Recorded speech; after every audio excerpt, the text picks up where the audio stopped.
All right. Sorry for the issues, everybody.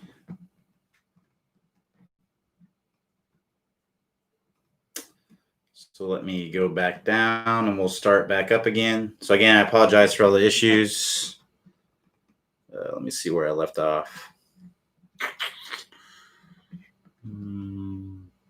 Yeah, so we're on Ed D's question.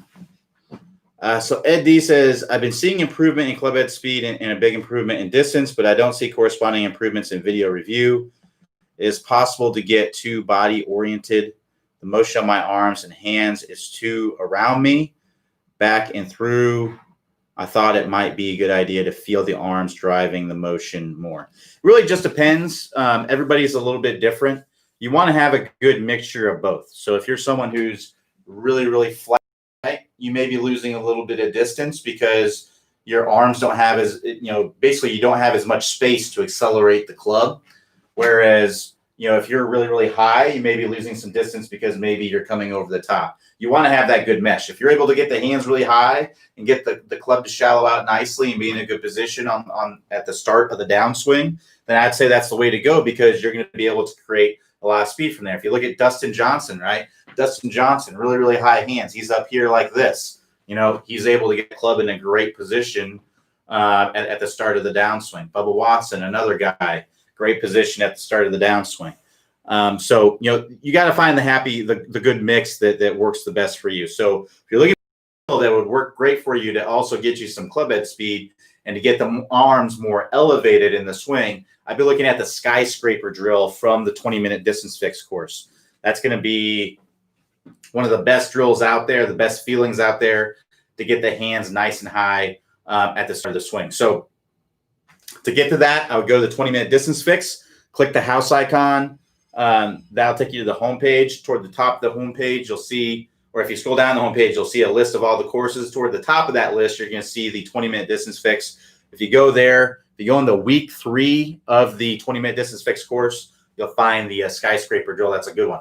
I would recommend working through the entire, it sounds like you may be working through it, but I'd recommend working through that entire course to help you get some more club head speed. But that's going to be a good one to get the arms more elevated and to get the arms more involved instead of having, I wouldn't say you can have the body too, you can have the swing too body oriented. You just have to have the good mix of both that works the best for you. So John L says, Bradley P, see the following link to get Clay's testing and feel about left-sided thoughts. All right, thanks, John. So Rick D says, Clay, are there any recommend Washington? Are there any pros you recommend in Washington D.C. area that use your program? I love it, but would like some eyes on me. Thanks. Well, no, we don't have any instructors in Washington, D.C. All of our instructors are actually in the Orlando area. But if you're interested in having an instructor look at your swing, I'd recommend signing up for unlimited swing reviews. I'm actually going to be opening up some spots tomorrow. So if you're interested in joining and doing my unlimited swing reviews, click the Get a Review link at the top of the page and scroll down on that page and then join my waiting list. I'm going to be sending out an email at 9 a.m. tomorrow for my waiting list. It's first come, first serve. They're on that list. I usually sell out within a couple of hours. I'm opening up 10 spots total for students. So if you would like me to take a look at your swing and make sure that you're nailing all the pieces and working through things properly, or maybe we can pinpoint something that's going to help you specifically with your game, that I highly recommend, because that's typically how I do things. The Top Speed Golf system is set up for you to be kind of self-guided. You work through that on your own. But if you do unlimited swing reviews, we go in and look at specific things. By yourself, if you're not super knowledgeable about the golf swing, you have a fairly good understanding of it, but you don't know all the intricacies of what's going on. Top Speed Golf system is a great program for anybody that is in that situation, because we're going to tell you the main things that are the most important to get right in the golf swing and how you can go about getting those pieces correct. Step-by-step drills showing you what to look for on video and so on and so forth. But it's not the fastest way to improve. It's the fastest way to improve on your own if you're someone who, doesn't know exactly everything and wants to nail all the most important things. But the fastest way to improve is to actually have an instructor work with you. And that's what we offer with the Unlimited Swing Review. So if you're interested in that, make sure that you join the waiting list. Click the Get a Review link at the top of the page. Join my waiting list so that way you can get an email tomorrow morning. And be on the lookout for that 9 a.m. Eastern time if you are on the waiting list, because that's when I'm going to be opening up spots. And it's, like I said, it's first come, first serve to anybody that's on that waiting list that gets that email. So just go to the page and sign up whenever you can. So David M says, been having a real hard time squaring the club face up with my driver as I strive to come from the inside. I'm constantly hitting far right. Should I try Dustin Johnson pronation in my backswing? Yes, actually. That I wouldn't necessarily go. You don't necessarily need to go that extreme, but what you need to do is the move. When you get the club working on the right plane and you get this club releasing more out in front, what happens is you're going to leave the face open. So there's basically several ways that you can square up the face, and we'll go through that real quickly here. So I have her get up. Sorry about that. So there's basically three areas or three things that basically dictate how this face is squared up. We have the release of the club. So if you release the club early, that's actually a means of closing the face. And if you have a later release, that's actually a means of opening the face. So if I have this club straight up and down, if you're looking from that angle, and I push this handle forward, well, that opens the face. And if I push the handle back, that closes the face. So pushing the handle back is releasing the club early. That squares the face. So if you were, coming down steep before and then having to stand up and flip before, that's probably how you squared the face. And now that you're getting the club to work from the inside, you might be releasing more out in front, but that opens the face. So now we need something else in there to square up the face. So that leaves the other two pieces. One being the twisting of the handle, and that's what Dustin Johnson is doing with his wrists. At the top of the swing, that is twisting the handle. So you can see here be a flat wrist at the top. If I twisted the handle, you can see how that manipulates the face, right? So Dustin Johnson has an extremely closed face at the top of the swing. And he actually, if you look at him at impact, he's not like this at impact. He's more like that, right? It's slightly bowed here at impact. And that's because he's coming down and he's releasing that a little bit. But it's really, really difficult to do that. Most people are going to be better served having a flat or slightly bowed lead wrist and essentially kind of keeping that all the way into the impact position so that that face is already squared. If you are cupped and swinging from the inside, it's going to be difficult to get that face to square up. So we need to twist the handle. So I'd recommend working on the move course. Specifically, the tennis racket drill is going to be a really good one for you. The other piece that opens and closes the face, just to go over the last piece, there were three pieces. One, the release. Two, twisting of the handle. That's with the wrist, and also forearm rotation. But typically, tour players are twisting that handle down with the wrist a little bit. It's a combination of twisting with the rotation and the turning of the handle. And then lastly, we got the raising and lowering the handle. So if I have this flush, if I have the sole of the club flush with the ground here, and I lift the handle up, you can see that opens the face. If I lower the handle, it closes the face. So that's the last piece. And typically, if you have forward shaft lean, you're lowering the handle a little bit. So you're going to have that's a little bit of a face closing mechanism there. But work on the move, specifically the tennis racket drill. That's going to be a really good one to get that club face squaring up a little bit earlier in the swing. So to get to the move course, click the house icon at the top of the page. That'll take you to the home page. Scroll down the home page, select the move. 1.3 is the video from the move course if you want to get started on.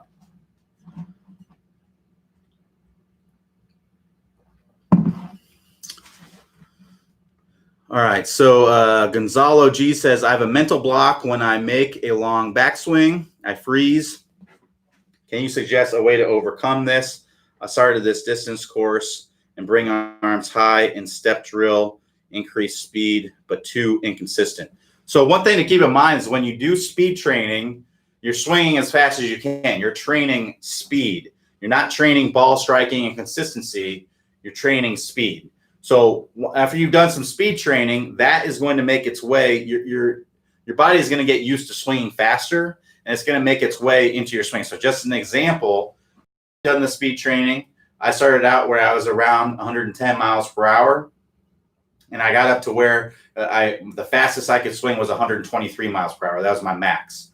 All right. So after doing that, I actually went and tried to swing 110 miles per hour, and I couldn't even do it. The first time I tried it, I swung like 112, and I had to feel like I was swinging really, really slow. But 110 used to be what felt like a pretty aggressive swing to me. So as you get better and better, and this is what's called neural adaptation, as you get faster and faster with your max speed, your floor is going to go up as well. Your feeling of what is fast and what is slow is going to change due to neural adaptation. So that's, you just have to stick with it, and you're not trying to swing as hard as you can on your swings out on the course. You're not trying to go for your max speed. You're going for your playing speed. There's a difference there. So as my max speed went up to 123, my playing speed was around 117, 118. That 117, 118 felt the same as 110, even though it wasn't, right? But it felt the same due to neural adaptation. Now, you have to find a happy medium between the length of your swing as well. So I would just try to feel like you're swinging a lot shorter. If a lot of what golf is just adjusting your feel to get the desired result that you want. So if going way, way back here is causing you lots and lots of issues, then just ease off of it. You feel like you're only going to about right here in your swing, and swing from there. You're going to get the swing speed benefits from doing the neural adaptation, swinging as hard as you can. This is going to be probably more like this, even though it's actually right here, or even though it's right here, it's going to feel like it's right there. So that's what I'd recommend doing. Just feel like you're shortening up your swing a little bit, and most likely it'll still be pretty close to pretty long, and you're going to get the benefits from the neural adaptation. So Daniel A says, as you are learning a new technique in practice but have not got down, how do you go out and play around? It's very, very difficult. It really depends on what you're changing. If you're changing, there's basically two ways to do it, but it's really, really difficult. So the way, it depends on what you're changing. Man, it really just, Daniel, let me know what exactly you're working on, and I'll try to give you something specific, because it really depends. If you're working on something like the release of the club, something that's happening really, really fast, because this changing the flip, the release of the club is the most difficult thing to change in the golf swing, bar none, the most difficult thing to change. There's nothing that is even close to as difficult as changing that. It's not like fixing a slice or anything like that. It's the most difficult thing to change, because there's just so many variables that are involved with it. So if that is the thing that you're changing, expect to play really, really bad, because the only way you're going to make any basically steady progress with it is to just try with every single swing that you're making, is to try to get the club to release out in front, even if it means hitting a terrible shot. So that's not what I really recommend doing. I recommend taking it very, very slow and understanding that the progress with it is going to be really, really slow, and just try to hit the ball as good as you can on the course with what you're comfortable with. And then your practice, focus on, basically when you're playing, focus on hitting the ball as solid as you possibly can with the technique that you currently know how to use. And then in your practice, the practice tee is where you're trying to make, swing changes and things like that. But if you do it that way, it's going to take a long time. It's going to take years to get to where you're not. And that's if you're working on it a lot. If you want it to happen fast, if you want it to happen in 6 months or something like that, you're gonna play terrible. It's just, I wish there was a different story, but you just don't know how to hit the ball and move your body that way yet. It's just, the reason why it's so difficult is because you already have a functional way of hitting the golf ball, and you're trying to change that functional way to something that's better, but you're trying to change it. It's just, there's actually a video on YouTube where this guy has this bike that, you turn it one way and the wheel goes another way. So if you turn it to the right, the wheel goes to the left. If you turn it to the left, the wheel goes to the right. And he had to learn how to ride this bike. Well, you already know how to ride a bike. He already knows how to ride a bike, but he doesn't know how to ride this bike. It's the same. He's doing the same thing. The task is basically the same, but now he has to learn a new way to do it. It's like if you learned how to type and then I turned the keyboard upside down, I told you have to type just as fast now. No, you're going to be really, really bad at first. So you have to start out really slow and then build up the speed from there. But the more that you type regularly, the more that you're going to be kind of fighting your old motor patterns, and it's going to take longer. But that means that you would never be able to type again, or you have to type very, very slowly, and make sure that you're doing it all correctly. So it really depends. If it's a slice thing, if it's just something like changing your path of the club or your ground contact or your face angle or things like that, it's really, those things typically aren't that difficult. But if it's something that's happening, where it's changing the way you release the club, that's the most difficult thing. It's very, very difficult to do. So it really depends on how fast you want it. If you're wanting to play golf and you're wanting to play golf well, then you essentially have to do it the long way, where it takes several years to get to where you want to be with it. But if you want it to happen fast, I would really just not even play golf, but because it's just going to be too frustrating to play, because you're not going to be able. Otherwise, you're just going to be kind of going back and forth, taking one step forward, two steps back. But it really just depends on what you're working on, what your goals are, and how fast you want it to happen.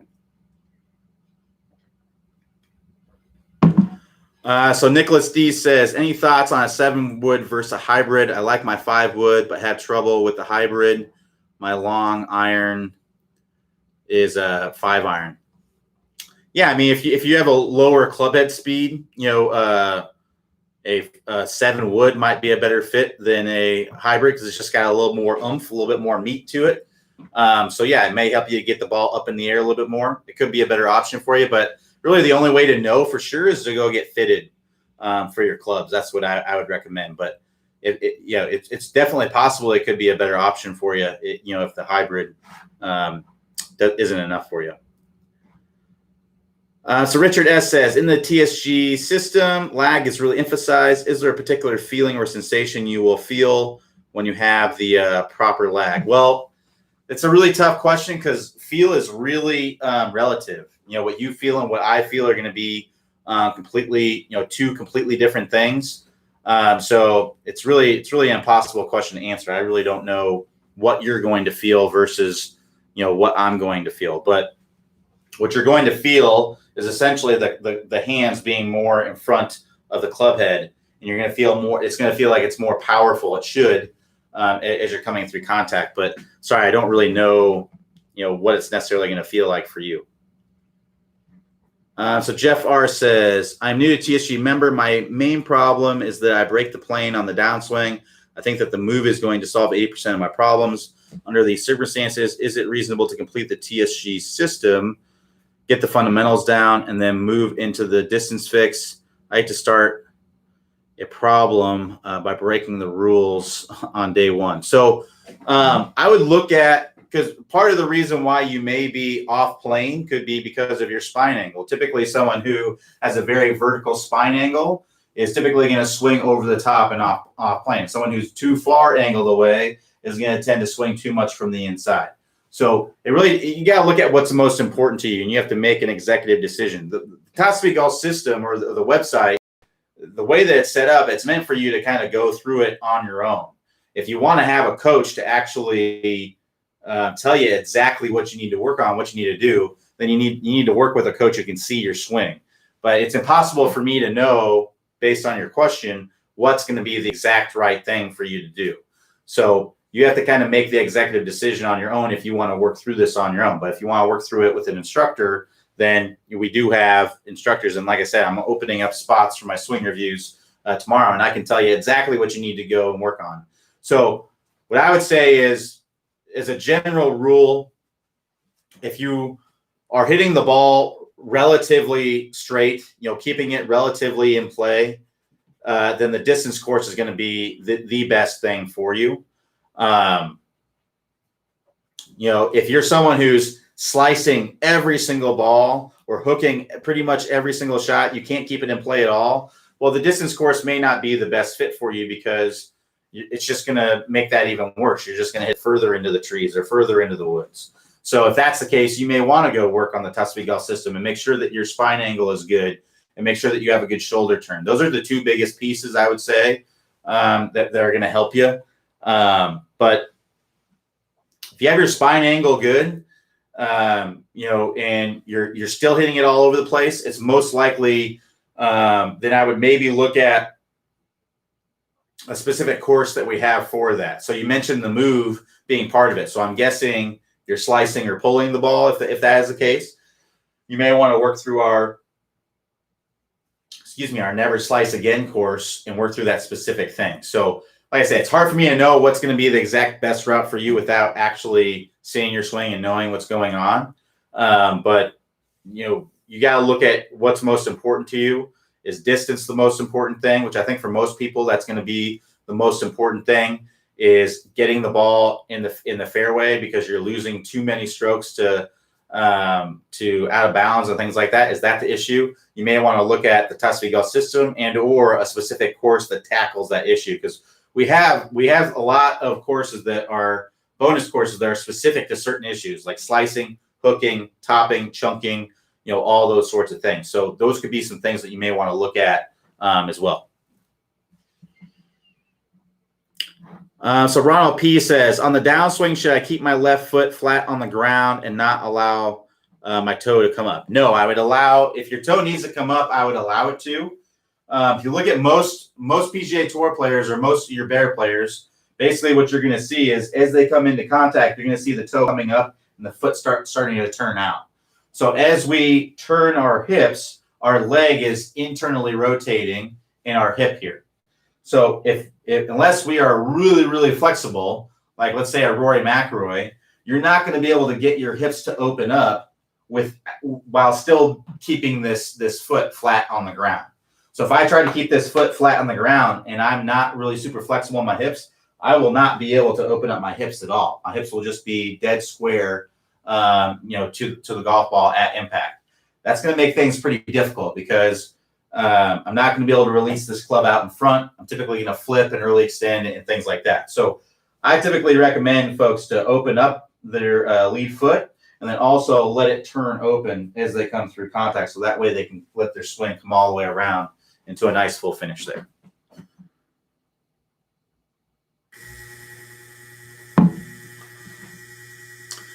All right, so Tam W says, hi there. Was searching for the maximum speed. I am intending to hit pull hooks, especially with the driver. Is the main cause in early release, hitting from the top, and how do I stop it? Thanks. So it's hard to say without seeing your swing, but if you're pull hooking, it's most likely from swinging over the top. So I would just try to swing as much in to out as much as you possibly can. One thing you can do, I'm not sure if you were here earlier, but I talked about setting up constraints. So the way that you would do that is take some head covers. Here's your ball. If you're pull hooking, that means that you're swinging over the top with a closed face. So what you need to do is you need to swing more from the inside. And a lot of times when you try to swing with maximum speed, a lot of times people will come over the top because they're swinging, they're trying to get all their speed from their arms. And when you do that, you typically throw the club up out like that. So to get you to swing more into out, what I would do is I would set up some constraints kind of like this. So I put something behind, assuming that you're right-handed, behind and to the right of the golf ball, and then ahead and to the left of the ball. And what that does is that creates a path for my club to work through. If I swing over the top, I'm going to hit those constraints, right? So set up these constraints so that way you know that you're swinging, if you're swinging over the top or not. So I would just set these constraints and focus on getting that club to work from the inside like that. So when you go up to the top and you're trying to hit this ball as hard as you can, I'd get that club to work from the inside on the way down. So that way you don't get those blocks, or excuse me, you don't get those pulls and those pull hooks. I would start out slow with it at first, get a couple kind of in a slow swing, and then try it in your faster swing. Okay, so Brad S says, hi Q, keep getting a chicken wing on my left arm follow through for my driver. Is that because I'm not rotating my hips through first and allowing the arms to extend? Yes. So basically, chicken wing, well, one thing we do have to keep in mind here is that all chicken wings are not created equal, right? So there's some chicken wing looking swings that are completely fine. So if you look at Brooks Koepka, for example, Brooks Koepka has he looks like this at impact, right? So that's completely fine. As long as you're nailing the piece of the top speed golf system, your chicken wing is fine. If you look at Brooks Koepka, he's releasing that club like this. Jordan Spieth, Angel Cabrera, Lee Westwood, Jamie Sadlowski, if you're not familiar with him, he's a long drive guy. Or he's a former long drive guy. He's trying to play on tour right now. So yeah, there's a difference there. But if you're the chicken wing where the body is stalling out and the arms are racing in front of the body and it looks like this is exaggerated, but it looks kind of like that, that's the chicken wing that's caused by the arms racing in front of the body. So there's all kinds of reasons why that may happen. But yeah, a big reason is because we start our hips down and then we just stop the hips and let the arms race in front. So we need to get a good weight shift to the lead side, get the body rotating and getting the club release more out in front to get rid of that chicken wing a little bit. But chicken wing is fine as long as you look like Brooks Koepka, Jordan Spieth, Angel Cabrera, somebody like that. If you're getting the club to release out in front and the body is opening, then you're going to be just fine. So Luke F says, had low back injury playing volleyball this summer. That sucks. Been able to swing again of late using a half to 3/4 swing. Less distance, obviously, but best scoring I've had due to fewer OB shots. Recommend moving to shorter backswing permanently. Not necessarily. I mean, you got to find that happy medium between, hitting the ball solid and hitting the ball far. You got to find that happy medium for yourself. So if a 3/4 swing allows you to hit it really, really solid and with some good distance, versus a really long swing that you hit the ball all over the place, but you hit it a long way all over the place, then you may want to tone it down a little bit. Your other option is to, basically learn how to hit the golf ball better with your longer swing. See the difference, see what's going on between your long swing and your 3/4 swing. So you just got to find that happy medium that works best for you. So you got some options there, but it's good to hear that you're able to get back out there and play. But like I said, if you're hitting the ball a lot further and it means hitting 3 less fairways per round, you're hitting the ball 20 yards further off the tee, I would say that that's probably worth it, right? Because you're going to be hitting a lot less, shots, or a lot shorter shots into the green. So you just got to find that happy medium that works the best for you. So Ralph A says, I can't get a good ball flight in my irons most of the time. I hit the ground before the golf ball. Ralph, we have a great work along video that I would highly recommend for you. I would just search the words work along. It's a great video where Clay goes over, it's like a half-hour kind of drill thing where you work along with him at home. Just set it up. You can bring it to the range and use it there too. But I would highly recommend working through that if you're having trouble with ground contact. So to get to that video, go in the upper right-hand corner and search work along, 2 words, work along. And it's the weight shift ground contact work along. It should be the second option whenever you get there. So I'd recommend working through that. Or what I'd also recommend is working through our stop chunking and topping course. It's got a set of drills in there that you can work through to improve your ground contact with your irons. Typically, if you're chunking it, it's from not loading up properly and or not getting a good weight shift to your lead side. So what I mean by loading up is I see a lot of people they kind of get this reverse weight shift where they lean their body forward, right? And typically when you do that, you're going to fall back in the downswing because you get here and you think, well, if I let go from right here, I'm just going to chop into the golf ball. So I fall back so that I don't chop into the golf ball. You know, that's part of it. Or you get to where your spine angle is leaning toward the top and then you fall away. So what we want to do is we want to get nice and angled away and get our body behind the golf ball so that way we can get a good weight shift to the lead side. So that's the first part. Now, some people, they get this good loaded up position, but then they still don't shift their weight. So that would be the other part of it, is we want to make sure that we get that good weight shift to the lead side. So both of those courses, that work along and or the stop chunking and topping course, are going to be good. If you want to do that stop chunking and topping course, which is all about getting loaded up properly, then getting to the lead side, then I would highly recommend going to the house icon at the top of the page, selecting that, then going to the homepage and selecting the stop chunking and topping course. So Lewis K says, can you explain what is meant by compressing the ball at impact? Does it have anything to do with de-lofting the club to get more distance out of your irons? So yes, let's talk about that. I actually have a cool little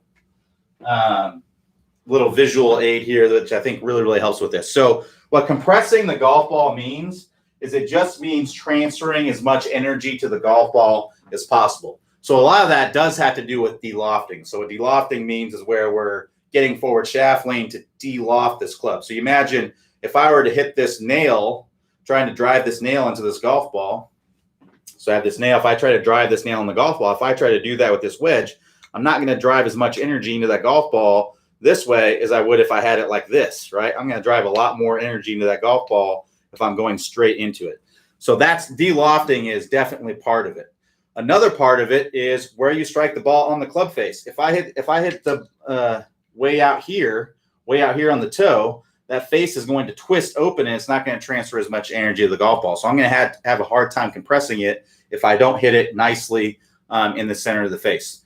If the face is open, so if I come into the golf ball and the face is trying to maneuver this, if the face is wide open like that and I'm coming in like this, again, I'm not transferring as much energy to the golf ball. It's going to be a glancing blow.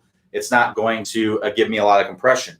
If I'm coming in and I'm cutting across like this, my path is too much out to in or too much in to out. Again, that's a glancing blow, so I'm not transferring as much energy into the golf ball. So basically, just to boil it down, compression is transferring energy to the golf ball.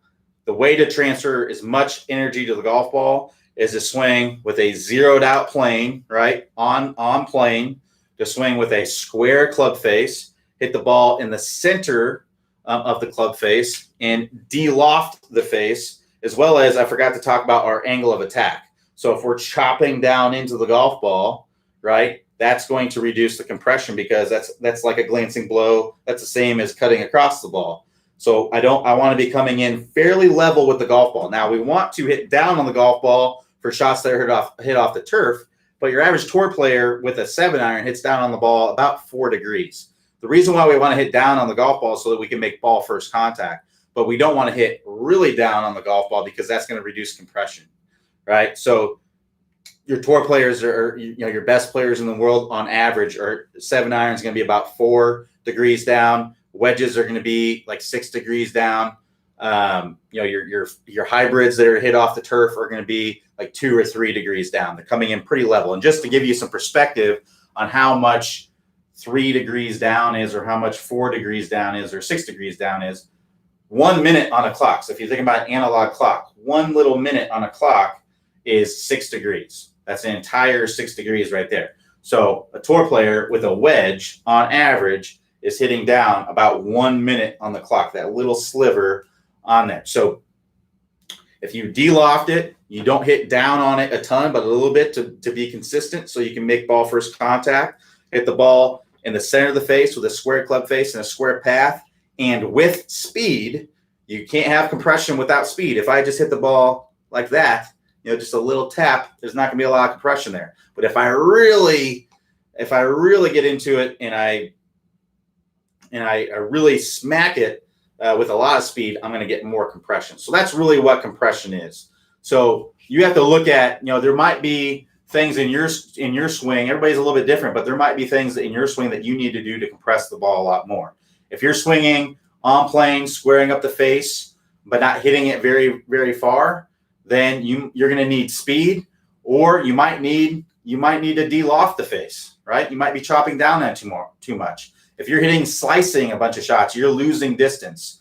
If you're hitting big hooks, if you're putting a ton of curvature on the ball, you're losing distance because you're hitting it with a glancing blow. If you're not hitting it solidly in the center of the face, you're losing compression. You're not transferring as much energy because of that. And you may want to address that piece of it. If you're really chopping down into the golf ball, you're losing compression. So you have to look at the things that are going on in your swing that may allow you to compress the ball a little bit more. It may be speed. Everything may be good, and you just don't hit the ball far enough, and that's going to be speed. You may want to get some speed. That's going to be our 20-minute distance fix to add some compression to the golf ball. Maybe you have a ton of speed. You hit the ball straight. You hit the ball in the center of the face, but you hit it a mile high up in the air. Well, that's going to be, you need to work on de-lofting the face to transfer more energy to it and compress it some more. So that's going to be the straight line release course. That's going to be to get this club releasing out in front, because forward shaft lean is a product of releasing the club out in front. It may be the move, getting the club shallow and squared up earlier so that you can turn into the golf ball, get forward shaft lean, and release it out in front. There's a lot of aspects that can go into that. You just have to find what piece it is. And if you want to learn what that is, like I said, I have some spots opening up. If you're interested, join my waiting list. I'm going to send an email out tomorrow morning, 9 a.m. Click Get a Review, scroll down that page, and join the waiting list. So that way you can get that email and you can join tomorrow morning. So I'm going to be opening up 10 spots. So be on the lookout for that tomorrow morning if you get a chance. And tomorrow morning being August 25th, if you're watching this at a later time. If you're watching this at a later time, make sure you join the waiting list so that next time you can get an email to sign up. All right, so we'll answer a couple more questions here. So Ralph A says, thank you for demonstrating to me the options I have to do. No problem, Ralph. Johnny H says, hey, Q, I hope you are well today. Thanks, Johnny. Where is the ball position in your stance when hitting long irons in fairway woods off the ground? Basically, I do anywhere from 1 ball forward to 2 balls forward to the middle of my stance. So just go over ball position. And this is just my personal preference. I think it would be pretty good for everyone. But wedges, I play in the middle of my stance, because wedges, I like to hit the ball a little bit lower with more spin. So hitting down on the golf ball allows me to do that.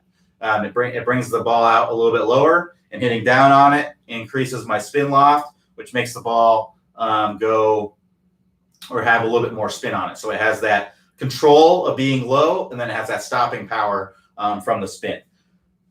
Pretty much all my irons, I'll play 1 ball forward of the middle of my stance, and that allows me to come in. That allows me to come into it. It's just a good place for me. It's generally going to be a good place for everybody else. It allows me to have a good attack angle. I get the amount of forward shaft lean I want. I get in a good position there for what I like to see. If I'm trying to hit a draw, I might play it up in the middle of my stance. If I'm trying to hit a fade, I might play it 2 balls forward of there. So for upper irons, like hybrid, 3-wood that I'm hitting off the ground, upper iron, maybe like a 4-iron and a 3-iron, I'll play the ball about 2 balls forward in my stance. And that's pretty good. That allows me to come in nice and shallow, allows me to get the ball up in the air pretty good, but not hit down on it so much that it adds a ton of spin and doesn't get the distance I want. So 2 balls forward of the middle of my stance is generally a good place. But like I said, if I'm hitting a draw, I might play it a little bit back, and if I'm hitting a fade, I might play it a little bit more forward of that. But in general, that's going to be a good place to play it.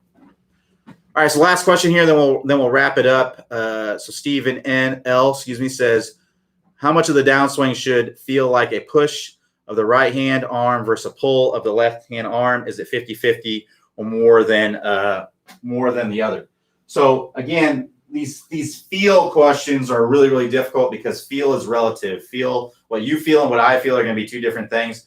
But what I can tell you is what's literally happening in the swing. So with your right hand, the best way I can describe it is like throwing a ball sidearm. If you're like a submarine baseball pitcher, if I were to throw a ball sidearm, right, it would be the same motion as swinging a golf club.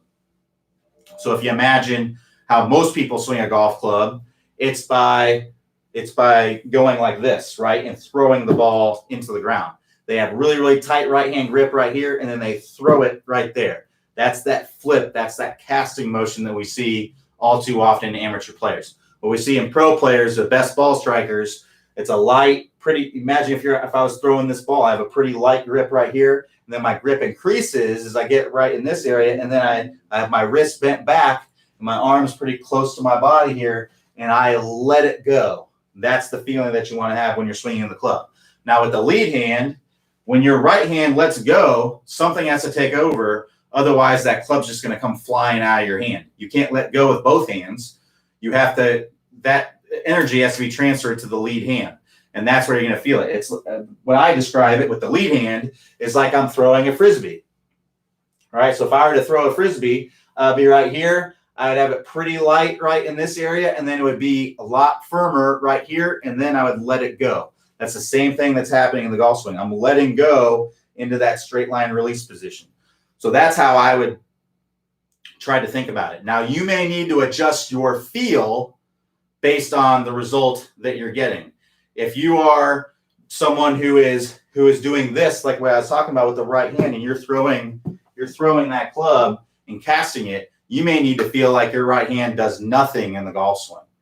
That's not the reality of probably what's going to happen, but that may be what you need to feel. If you're someone, and this isn't really likely, but if you're someone who's feeling like you're all right hand, right, and you're releasing the club too far out in front, getting too much forward shaft lean, you may need to feel like you are throwing the club from right here. So a lot of it is just adjusting your feel to get the desired result. Most people probably need to feel like there is no right hand in the golf swing, like it's almost all lead hand. But the reality is that they'll probably use their right hand plenty, and it'll probably get them closer to where they need to be. But it's hard to say without seeing your swing.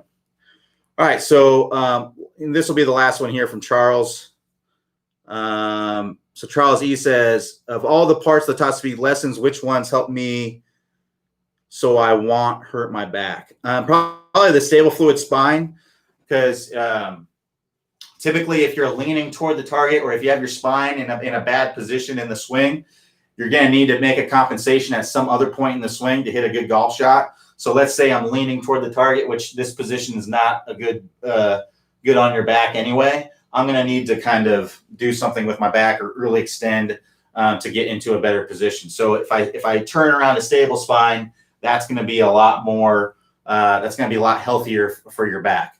And also, if I'm bumping my hips and not rotating, and I'm getting like this, and I'm falling away like that, again, that's going to be bad on the back, and that's your compression line. So compression line compression line stable fluid spine, those are going to be the best probably for avoiding back pain. But there may be no avoidance to it. You know, golf tends to, that's one of the most common injuries. Wrists and back are the most common injuries in golf, and it's for good reasons, because you know it's tough on your wrists and your back to be doing those things. Even if you are swinging in the perfect, correct way, it's not, you know, if you're playing a lot of golf, it can be tough on your back for sure. And that's why you see so many tour players have back pain and things like that. There's almost, I bet you pretty much I've had my own back issues. Clay has, I know Robin has.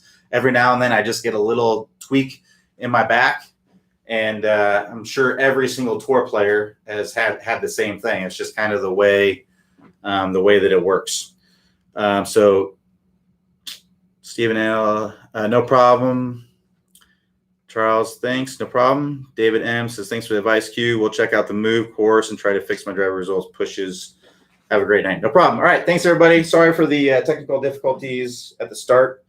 The restart of the computer seemed to help with that. So maybe it is my computer. I don't know. So thanks everybody for joining me. We'll be back here tomorrow, 11 a.m. Eastern time. Everybody have a good rest of your evening, and I'll talk to you all next time.